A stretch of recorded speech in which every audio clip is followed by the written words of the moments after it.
ছোট ছোট ভুল থেকে কিন্তু শিক্ষা নিতে শিখুন।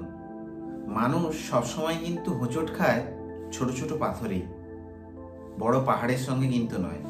নমস্কার, আমি তারাশঙ্কর, আপনাদেরই বন্ধু, আপনাদেরই চ্যানেল স্টার অ্যাস্ট্রো ডিভাইনে আপনাদের হার্দিক অভিনন্দন জানাই। আজকের জ্যোতিষীয় আলোচনা বৃশ্চিক রাশির কেমন কাটবে 2024 সাল। আপনাদের সমস্ত ধরনের কোয়ারিকে নিয়ে কিন্তু আলোচনা করব। আপনারা এই 2024 সালে কি কি পেতে চলেছেন বা কোন কোন বিষয়ে আপনাদের সাবধানতা অবলম্বন করতে হবে, সবকিছু নিয়েই কিন্তু আলোচনা করব।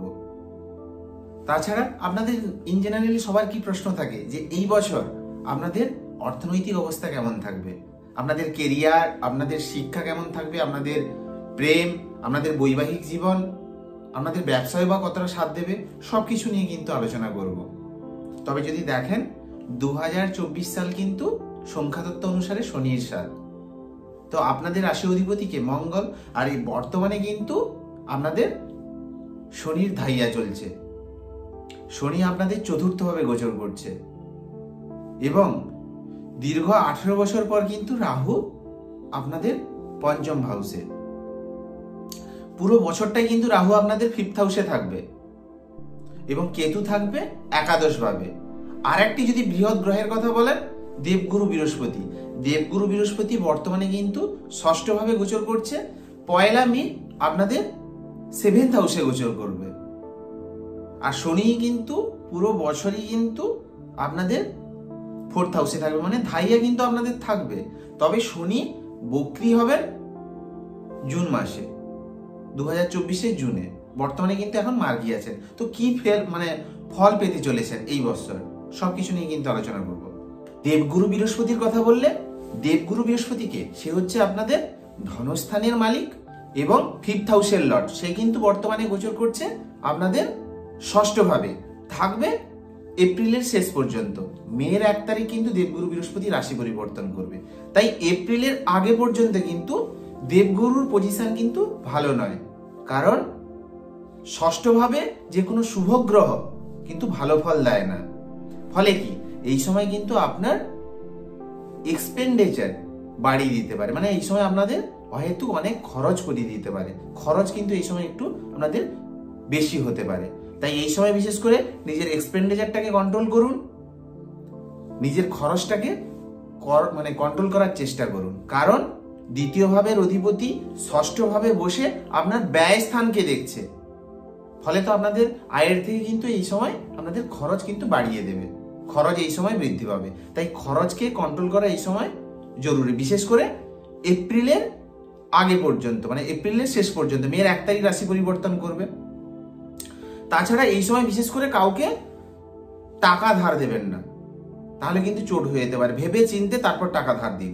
আর বিশেষ করে মনে রাখবেন, অনলাইন ট্রানজাকশন করার ক্ষেত্রে বিশেষ সচেতনতা অবলম্বন করুন। তাছাড়া 6ষ্ঠ ভাবে দেবগুরু বৃহস্পতি কিন্তু এই সময় আপনাদের পেটের সমস্যা বা হজম রিলেটেড ইস্যু কিন্তু দিতে পারে। তাই কিন্তু প্রত্যহ ভরে ওঠার চেষ্টা করুন, না হলে কিন্তু পেটের সমস্যা, হজমের সমস্যা, এগুলো কিন্তু আপনাদের ফেস করতে হতে পারে। আর বাইরের খাবার অ্যাভয়েড করুন, নিজের ডায়েটকে কন্ট্রোল করে চলুন। তাছাড়া এপ্রিলের শেষ পর্যন্ত কিন্তু যারা বিদ্যার্থী বা শিক্ষার্থী, তাদের কিন্তু পড়াশোনায় মনোনিবেশ করতেও কিন্তু অসুবিধার সৃষ্টি করতে পারে। কারণ দেবগুরু 6ষ্ঠ ভাবে শুভ গ্রহ ভালো ফল দেয় না। যেহেতু 5th লর্ড, 5th স্থান থেকে আপনার শিক্ষা দেখা হয়, সে 6ষ্ঠ ভাবে। এই সময় মনকে কিন্তু, যারা শিক্ষার্থী তাদের মনকে কিন্তু এই সময় ডাইভার্ট করতে পারে। দেবগুরু বৃহস্পতি 1 মে রাশি পরিবর্তন করবে, আপনাদের 7th হাউসে গোচর করবে। ফলে কি ত্রিকোণের লর্ড আপনার কেন্দ্রে গোচর। এক্ষেত্রে কিন্তু বিশেষ করে বৃশ্চিক রাশির জাতক জাতিকাদের ক্ষেত্রে বা তাদের জীবনে শুভাশুভ ফল বয়ে নিয়ে আসবে। যেমন বিদ্যার্থীদের, যাদের পড়াশোনায় মন বসছিল না, ধরুন যাদের পরীক্ষায় পাস করতে অসুবিধা হচ্ছিল বা পরীক্ষা এক্সামে কোনো প্রবলেম ফেস করছিলেন, পড়ায় মনোনিবেশ করতে অসুবিধা হচ্ছিল, তাদের কিন্তু সেটা দূরীভূত হবে। আপনি পড়াশোনায় মনোনিবেশ করতে পারবেন। আপনার উচ্চশিক্ষা PhD পর্যন্ত হতে পারে, তার যোগ কিন্তু তৈরি হচ্ছে। সেকেন্ডলি কি বৃহস্পতি আপনার 7th হাউসে থেকে আপনার রাশির উপর দৃষ্টি দেবে, আপনার 3rd হাউসের উপর দৃষ্টি দেবে এবং আপনাদের একাদশ ভাবের উপর দৃষ্টি দেবে। বৃহস্পতির দৃষ্টি যখন আপনাদের রাশির উপর পড়বে তখন কিন্তু আপনার মধ্যে একটা জ্ঞানপূর্ণ দৃষ্টিভঙ্গি তৈরি করবে।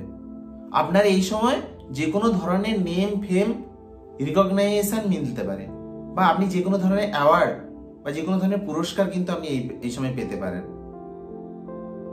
তাছাড়া শিক্ষার্থীদের জন্য কিন্তু খুবই ভালো সময়, কারণ বৃহস্পতি 5th লর্ড 7th শিক্ষার জন্য কিন্তু শুভ ফল বয়ে নিয়ে আসবে এপ্রিলের পর থেকে।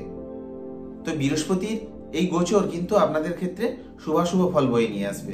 বিশেষ করে পরিবারে যদি কোনো ধরনের সমস্যা বা প্রবলেম চলছিল, সেখান থেকে কিন্তু দেবগুরু বৃহস্পতি মিনিমাইজ করাবে। কারণ দেখুন, সেকেন্ড হাউসকে আপনার দ্বিতীয় স্থানের অধিপতি হচ্ছে স্বয়ং দেবগুরু বৃহস্পতি, সে কেন্দ্রভাবে গোচর করছে, আর দ্বিতীয় স্থান থেকে কিন্তু পরিবারও দেখা হয়।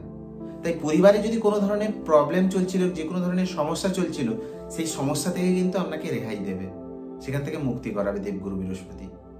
তাছাড়া আপনার ওয়ে অফ টকিং, আপনার কথাবার্তায় একটা আলাদা মাধুর্য পরিলক্ষিত হবে। সমাজ বা প্রতিবেশীর কাছে আপনার জ্ঞানপূর্ণ দৃষ্টিভঙ্গি আপনার সম্মান বৃদ্ধির কিন্তু সহায়ক হবে, কারণ বৃহস্পতির এক্সপেক্ট আপনার 3rd হাউসেও পড়ছে, আর বৃহস্পতির এক্সপেক্ট কিন্তু আপনার একাদশ বা লাভ ভাবে হচ্ছে। এপ্রিলের আগে পর্যন্ত যেটা আপনার আয়ের থেকে যতটা না ইনকাম হচ্ছিল, তার থেকে খরচ এক্সপেন্ডিচার যেটা বেশি হচ্ছিল, সেখানে কিন্তু দেবগুরু বৃহস্পতি যখন মের 1 তারিখের পর আপনার 7th হাউসে গোচর করবে, সেখান থেকে আপনাদের আয় ভাবকে দৃষ্টি দেবে, তখন কিন্তু আপনাদের ইনকামে বৃদ্ধি করাবে, আয়ের জায়গায় কিন্তু শ্রীবৃদ্ধি ঘটাবে দেবগুরু বৃহস্পতি। ফলে কি, খরচ যেটা বেশি হয়ে যাচ্ছিল, ইনকাম কম ছিল, সেখানের জায়গায় কিন্তু সামঞ্জস্য আনবে, আপনার ইনকামে কিন্তু আরো বৃদ্ধি করাবে, আয়ের জায়গায় শ্রীবৃদ্ধি ঘটাবে দেবগুরু বৃহস্পতি। প্রেম বা লাভ রিলেশনশিপের কথা বললে, রাহু কিন্তু আপনাদের 5th হাউসে গোচর করবে, আর রাহু 5th হাউসে এবং কেতু থাকবে আপনাদের একাদশ ভাবে। দীর্ঘ 18 বছর পর কিন্তু রাহু আপনাদের 5th হাউসে গোচর করবে, থাকবে কিন্তু পুরো বছর।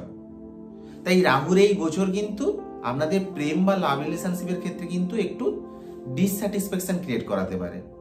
মানে কি, সন্তুষ্টির অভাব, মানে ধরুন আপনাদের দুজনের মধ্যে কিন্তু একটু আনবোনা সিচুয়েশন ক্রিয়েট করাবে। রাহু তো সন্তুষ্টি হয় না, আর এটা মাথায় রাখবেন, রাহু কিন্তু 5th কিন্তু এক্সট্রা অ্যাফেয়ার দিতে পারে, রাহু 5th এক্সট্রা অ্যাফেয়ার দেবে। এবং এটা মাথায় রাখবেন যে রাহু যেটা দেয় সেখান থেকে কিন্তু কষ্টও পেতে হয়, রাহু যেটা ভোগ করায় সেখান থেকেই কিন্তু কষ্ট দেয়, এটা কিন্তু খেয়াল রাখবেন। তাছাড়া 5ম হাউসে রাহু কিন্তু আপনার যেমন ইন্টেলিজেন্সিটাকে বৃদ্ধি করাবে, তেমনি আপনার কাজ করার স্মার্টনেস সেটা কিন্তু বৃদ্ধি করাবে, মানে স্মার্ট ওয়ার্ক করার ক্ষমতা আপনার মধ্যে যোগাবে। আপনি এই সময় হার্ড ওয়ার্কের থেকে স্মার্ট ওয়ার্ক কিন্তু বেশি পছন্দ করবেন। যারা সিঙ্গেল আছেন তাদের লাইফে কিন্তু নতুন কেউ আসতে পারে, রাহু কিন্তু অবশ্যই আপনাকে দেবে, শুধু অপেক্ষা করুন, ধৈর্য রাখুন। কেতু একাদশ ভাবে আপনাদের কিন্তু ইনকামে বৃদ্ধি করাবে, আয়ের জায়গায় বৃদ্ধি করাবে, আপনাকে গেইন দেবে, আপনাকে গ্রোথ দেবে। তবে কি, মনের মধ্যে কিন্তু একটু অসন্তুষ্টি ভাব প্রকাশ করাবে। আপনার আয়ের বৃদ্ধি হলো, তবু মনের মধ্যে চলবে যে ঠিক আছে, আয় বৃদ্ধি হয়েছে, ঠিক আছে, আরেকটু হলে যেন ভালো হতো, ফ্যামিলিটা আরো ভালোভাবে চলতো, বা আমি আমার যে কোনো ডিজায়ার আরো ভালোভাবে পূরণ করতে পারতাম।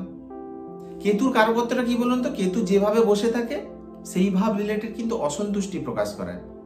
আপনাদের এই বছর আয় হবে, সবকিছুই হবে, কিন্তু তবু মনের মধ্যে আরেকটু হলে যেন ভালো হতো, এইটা কিন্তু কেতুদেব করাবে। শনির বিষয়ে বললে, শনি কিন্তু পুরো বছরই আপনাদের 4th হাউসে থাকবে, আর 4th হাউসে শনি মানেই আপনাদের শনির ধাইয়া চলছে। আর শনি কিন্তু বক্রি হবে জুন 2024-এ।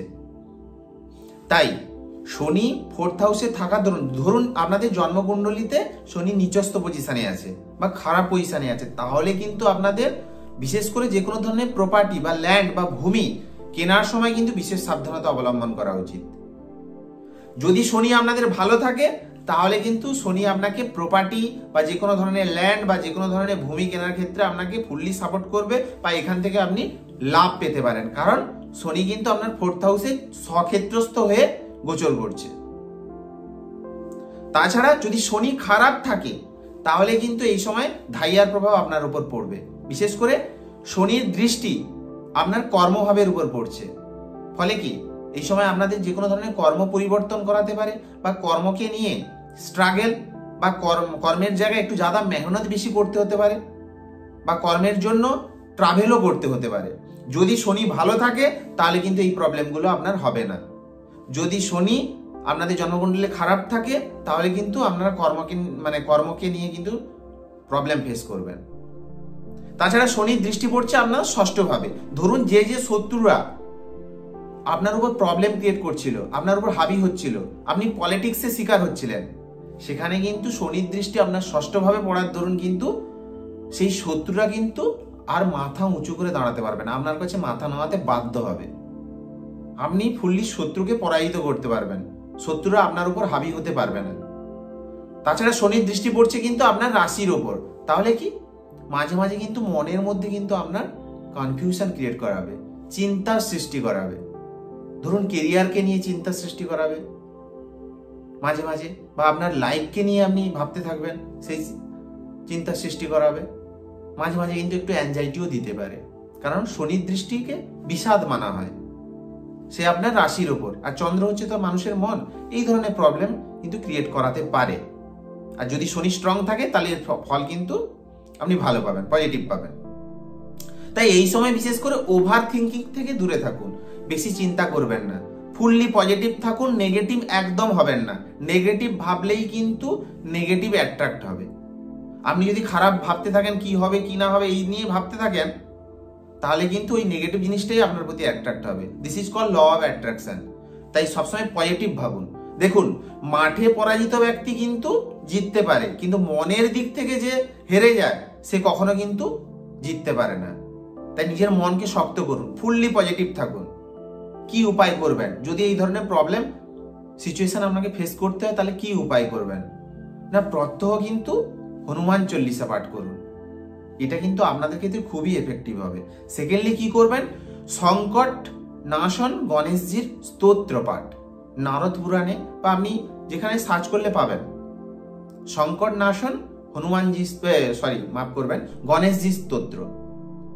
তাছাড়া যখন ধাইয়া চলে তখন যদি আপনি জ্যোতির্লিঙ্গ যে কোনো 12 জ্যোতির্লিঙ্গে যে কোনো জ্যোতির্লিঙ্গ দর্শন করেন, তাহলে কিন্তু ধাইয়ার কুপ্রভাব কিন্তু কমে যায়।